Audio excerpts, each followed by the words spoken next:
बिस्मिल्लाहिर्रहमानिर्रहीम, अस्सलाम वालेकुम। आप देख रहे हैं JN न्यूज और मैं हूं आपकी मेजबान सुंबल ज़िया।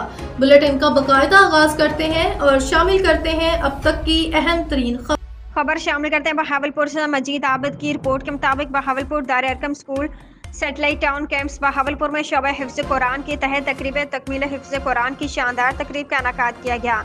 इस बाबरकत मौका पर 21 तलबा तालबात के हिफ्ज़ कुरान करीम की तकमील पर कुरान कन्वोकेशन मुनक़िद हुआ।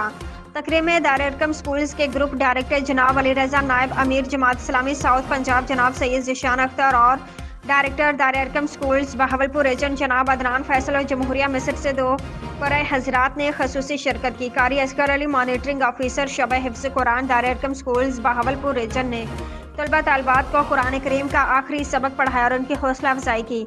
कुरान का हिफ्ज़ करना, सीखना और सिखाना सबसे अफजल काम है और जिन बच्चों ने आज इस सादत को हासिल किया वो मुबारकबाद का मुस्तहिक हैं। जनाब अदनान फैसल डायरेक्टर दार अरकम स्कूल्स बहावलपुर रीजन ने मेहमानान गिरामी का शुक्रिया अदा किया और खुश आमदीद कहा। हिफ्ज़ कुरान पाक के सर्टिफिकेट्स शील्ड्स की तकसीम के साथ साथ दस्तारबंदी और रद्दापोशी की गई।